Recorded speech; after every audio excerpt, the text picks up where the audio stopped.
ഞാനിപ്പോൾ ഒരുപാട് ഓർമ്മകളൊക്കെയുള്ള ഒരു സ്ഥലത്തേക്കാണ് ഈ മഴയൊക്കെ നനഞ്ഞു പോകുന്നത്. അടൂർ കരുവാറ്റയിലുള്ള EV സ്മാരക ഗ്രന്ഥശാല, ഞങ്ങളുടെ സ്വന്തം ലൈബ്രറി. അടൂരുള്ള ഒട്ടുമിക്ക ആൾക്കാർക്കും ഈ സ്ഥലം അറിയായിരിക്കും. ഞാൻ ചെന്നത് പിന്നെ കറക്റ്റ് സമയമായിരുന്നതുകൊണ്ട് ലൈബ്രറി ഓപ്പൺ ആയിട്ടുണ്ടായിരുന്നില്ല. ഈ സ്റ്റോപ്പിൽ നിന്നാണ് പണ്ട് ഞങ്ങളൊക്കെ സ്കൂളിൽ പോയിട്ടുണ്ടായിരുന്നത്. ഇതുവഴി ഒരു KSRTCയും ഒരു പ്രൈവറ്റ് ബസ് മാത്രമാണ് ഉള്ളത്.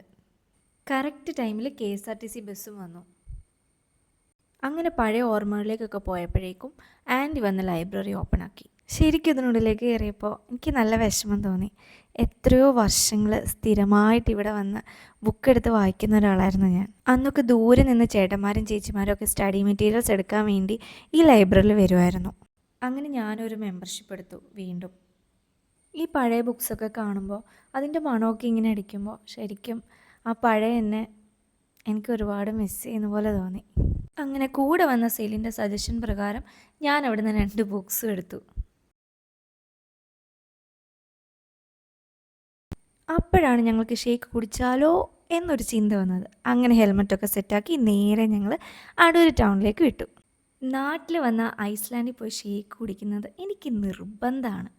വന്നിട്ട് ഓൾറെഡി 2 തവണ പോയി. എന്നാലും ഇവിടെ പോകാൻ എനിക്ക് ഒരുപാട് ഇഷ്ടമാണ്. കരിക്ക് ഷേക്കാണ് സ്ഥിരമായിട്ട് ഇവിടെ കുടിക്കുന്നതെങ്കിലും ഇത്തവണ സെലിം പറഞ്ഞിട്ട് ഒന്ന് മാറ്റി അവിൽ കരിക്കാക്കി. ഇവിടെ നിന്ന് മഴയൊക്കെ കണ്ട് ഇങ്ങനെ റോഡിലേക്ക് നോക്കി കുടിക്കാൻ എന്താ ഒരു രസം. ഇതൊക്കെ കുവൈറ്റിൽ കിട്ടുമോ? അങ്ങനെ അതൊക്കെ കഴിഞ്ഞ് മഴയൊക്കെ നനഞ്ഞ് ഞങ്ങൾ നേരെ തിരിച്ച് വീട്ടിലേക്ക് പോയി. അപ്പോൾ ഇത്രയേ ഉള്ളൂ. Thank you.